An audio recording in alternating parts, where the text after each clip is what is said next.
Dear students, welcome to my YouTube channel. Dear students, IR spectroscopy में हमने last lecture में IR spectra of alkanes discuss किया था, saturated hydrocarbon. और हमने देखा था कि उसमें जो हमारे पास स्ट्रेचिंग और बेंडिंग फ्रीक्वेंसीज हैं वो कहाँ कहाँ पे आती हैं अल्केन्स में। खास तौर पर हमने ये देखा था कि अल्केन्स में जो प्राइमरी सेकेंडरी टर्शरी कार्बन होते हैं यानी मिथाइन, मिथाइलिन और मिथाइल ग्रुप होते हैं, उनको डिफरेंशिएट कैसे करते हैं। और फिर हम आइसोप्रोपाइल और टर्शरी ब्यूटाइल ग्रुप के लिए कहाँ पर वो करेक्टरिस्टिक्स पीक्स आती हैं। फिर हमने एक और बात पढ़ी थी, लॉन्ग चेन बैंड क्या होता है, उसको भी डिस्कस किया था। आज का जो हमारा लेक्चर है वो है आईआर स्पेक्ट्रम ऑफ अल्कीन्स कि अल्कीन्स में कहाँ पे पीक्स आती हैं। अल्कीन्स में सबसे पहले हम देख लेते हैं बेंडिंग पीक्स। अल्कीन्स में ये जो हाइड्रोजन होता है जो sp2 हाइब्रिडाइज्ड कार्बन के साथ अटैच होता है, इसकी जो बेंडिंग फ्रीक्वेंसीज, आपको याद होगा बेंडिंग जो वाइब्रेशंस हैं वो दो तरह की होती हैं, एक होती है आउट ऑफ प्लेन, एक होती है इन प्लेन।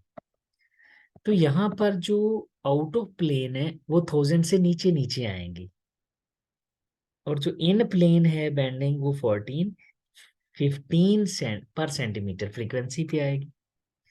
आउट ऑफ प्लेन 1000 से बिलो आएंगी, जिसमें आउट ऑफ प्लेन में हमने ट्विस्टिंग और वैगिंग पढ़ा था, इन प्लेन में हमने रॉकिंग और सीजनिंग पढ़ा था। तो ये अभी हम फर्दर भी इसको देखेंगे। इस रेंज को फर्दर भी हम देखते हैं कि इस रेंज में 650 से 1000 के दरमियान पीक्स आएंगी कहाँ कहाँ पे, ये वाली फ्रीक्वेंसी भी हम इसी लेक्चर में डिस्कस करेंगे। नेक्स्ट है इसमें कि अगर alkyl substituent carbon carbon double bond पर लग जाए तो फिर उसमें जो है वो करेक्टरिस्टिक पीक्स कहाँ पे आएंगी और उनमें फर्क क्या आएगा। जैसा कि देखें, हमारे पास मोनो सब्स्टिट्यूटेड अल्कीन है। मोनो सब्स्टिट्यूटेड अल्कीन से मुराद है कि ये वन अल्कीन है। वन अल्कीन से मुराद है इसका डबल बॉन्ड कार्बन नंबर 1 और 2 के दरमियान होगा। या आप दूसरे लफ्जों में यूं कह सकते हैं कि ये जो कार्बन कार्बन डबल बॉन्ड है इसके साथ एक ही अल्काइल ग्रुप अटैच है।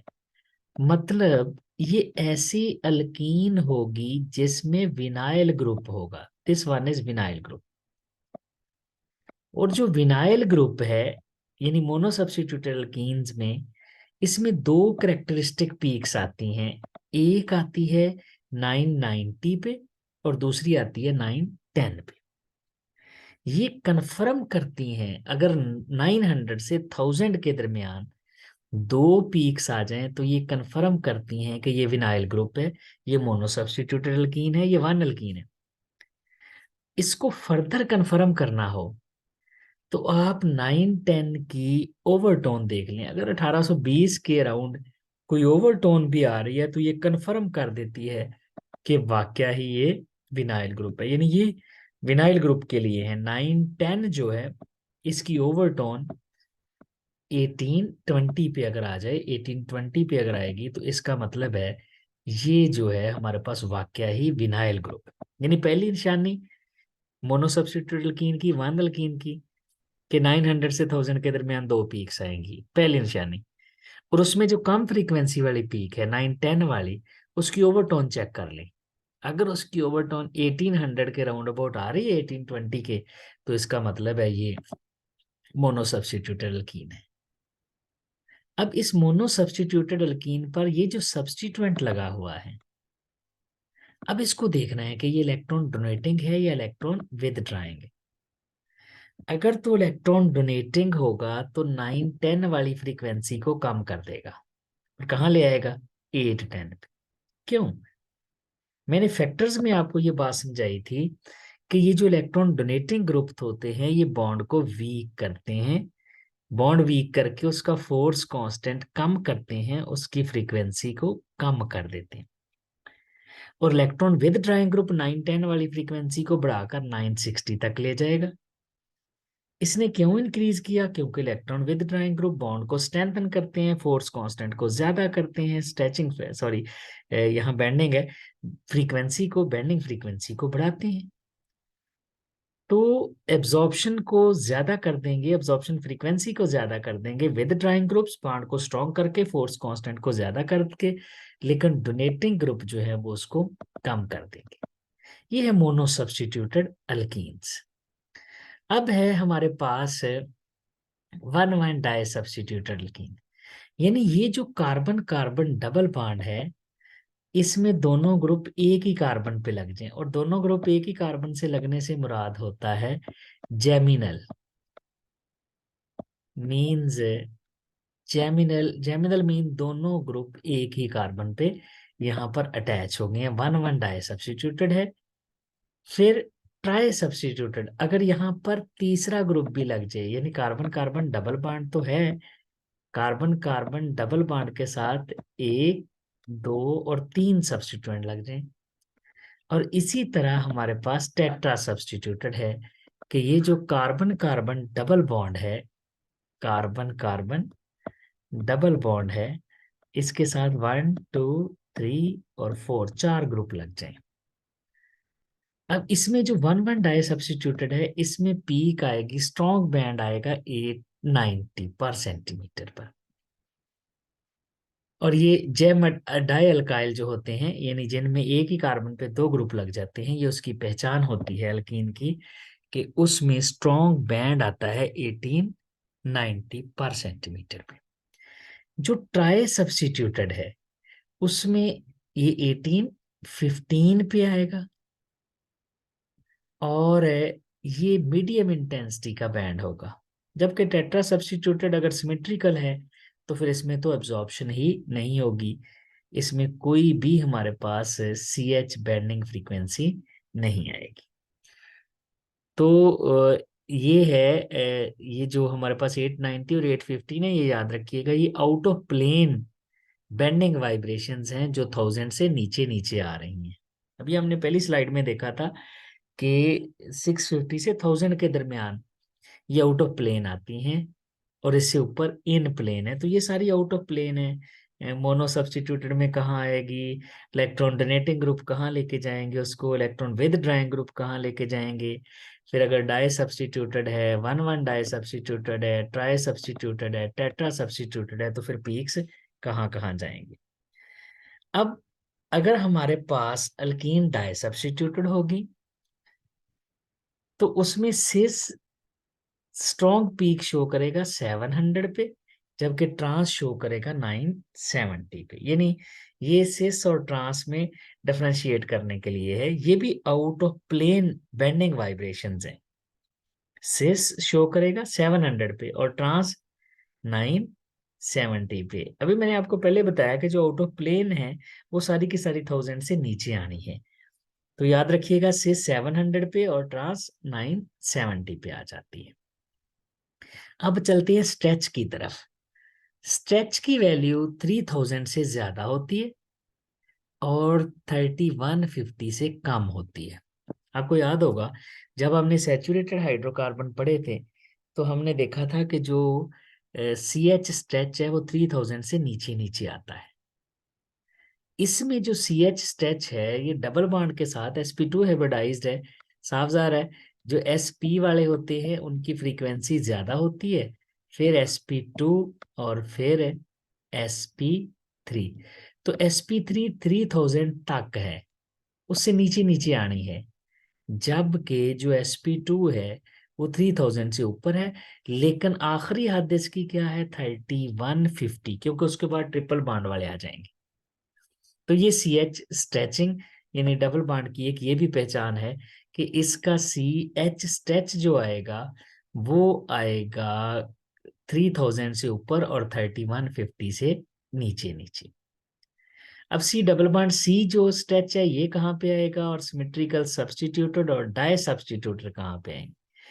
जो सी डबल बॉन्ड सी है, ये 1640 से 1670 के दरमियान दरमियान आ जाता है स्ट्रेच। अब अगर ये जो सी डबल बॉन्ड सी है, अगर ये कॉन्जुगेशन में आ जाए, फॉर एग्जांपल ये सी डबल बॉन्ड सी है, मैं इधर ही लगा देता हूँ।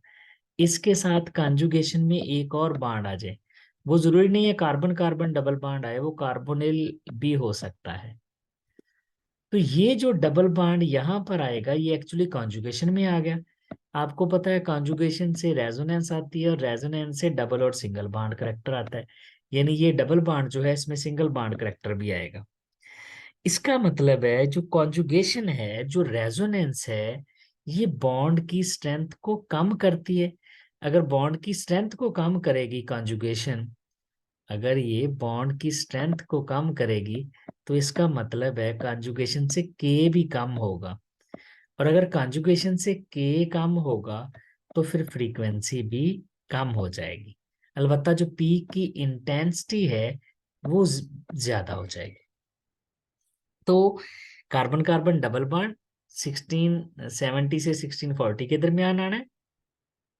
और फिर अगर ये कॉन्जुगेशन में है तो ये और कम हो जानी है वैल्यू, ये वैल्यू कम कर देता है क्योंकि डबल और सिंगल बॉन्ड करेक्टर ले आता है, फोर्स कांस्टेंट कम हो जाता है, फ्रीक्वेंसी कम हो जाती है। अब अगर ये carbon carbon double bond symmetrical substituted है तो आपको पता है फिर तो इसमें एब्जॉर्प्शन नहीं होगी क्योंकि इसका डाइपोल मोमेंट चेंज नहीं होगा। सिमेट्रिकल मॉलिक्यूल जो होते हैं वो एब्जॉर्ब ही नहीं होते आईआर में। अगर सिमेट्रिकल डाई सब्स्टिट्यूटेड है तो सिस की एब्जॉर्प्शन स्ट्रांग होती है ट्रांस से। उसकी वजह क्या है, सिस जो है उनका डायपोल मोमेंट, उनमें पोलैरिटी ज्यादा होती है, ट्रांस जो होता है उनमें सिमेट्री ज्यादा होती है, और जो ट्रांस होता है उसका डायपोल मोमेंट कम होता है। तो ये डिफरेंट करेक्टरिस्टिक्स इसमें पीक्स आ रही हैं अल्कीन्स में। अब है हम स्पेक्ट्रम देख लेते हैं। फॉर एग्जांपल ये हमारे पास वन पेंटीन का स्पेक्ट्रम है। वन पेंटीन में अगर आप गौर करें तो विनाइल ग्रुप है, और आपको याद है विनाइल ग्रुप में 900 से 1000 के दरमियान दो पीक्स आती थी। ये दो पीक्स आ गई हैं। 900, ये 900 है यहाँ पे, और ये 1000 है। तो 900 से 1000 के दरमियान दो पीक्स इसमें आ गई हैं। ये विनाइल लूप को शो करती है। 900 से एक 910 पे है और दूसरी 990 पे। अब विनाइल को फर्दर कंफर्म करने के लिए हम इसका ओवरटोन देखते हैं। अगर इसका ओवरटोन 1800 के राउंड अबाउट आ जाए कहीं इस जगह पे, तो इसका मतलब है ये वाकया ही हमारे पास विनाइल ग्रुप है। ये विनाइल ग्रुप की पहचान होगी। ये हमारे पास सी एच स्ट्रेच आ गया है, ये 600 1600 के करीब, 1640 1670, यानी इसी रेंज में आता है 1600 के दाएं बाएं। अब यहाँ पर देखें चूंकि इसमें sp3 भी है, तो इसका मतलब है यहाँ पर sp3 जो है उसका स्ट्रेच भी आएगा और sp2 का स्ट्रेच भी आएगा। और आपको पता है जो sp2 का स्ट्रेच है वो 3000 से ऊपर आता है। ये 3000 से ऊपर है, यहाँ पर देखें 3100 के करीब है। तो sp2 हाइब्रिडाइज्ड का स्ट्रेच ज्यादा आता है एज कंपेयर टू sp3। तो इसमें sp3 भी है, ये sp3 भी है और sp2 भी है, तो इस वजह से ये दोनों तरह की पीक्स यहाँ पर आ जाएंगी। इसी तरह यहाँ पर हमारे पास ये CH2 बैंडिंग भी आ गई है और ये CH3 वाली बैंडिंग भी आ गई। यहाँ पर दोनों ग्रुप्स की बैंडिंग भी मौजूद है। तो ये डिफरेंट करेक्टरिस्टिक्स पीक्स हैं वन पेंटीन के स्पेक्ट्रम में। और हमने विनाइल भी चेक कर लिया, कंफर्म कर लिया विनाइल ग्रुप। अब ये देखें ट्रांस टू पेंटीन है।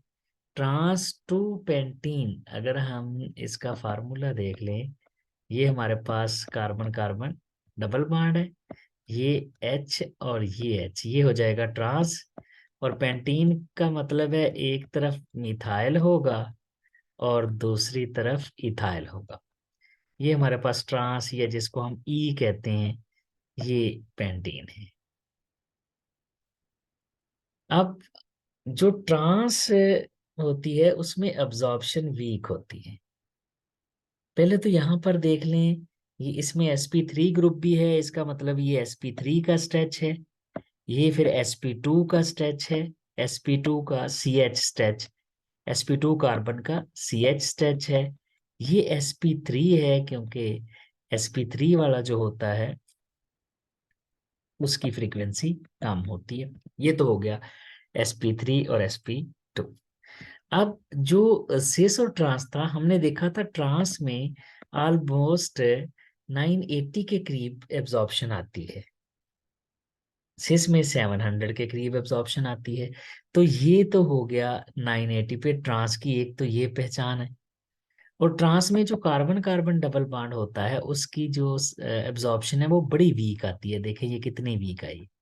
बाकी यहाँ पर देखें ये हमारे पास CH2 है और ये CH3 की बैंडिंग है। ऑलमोस्ट ये 1465 के करीब, ये 1300 कोई 50 के करीब यहीं कहीं आ जाती हैं दोनों।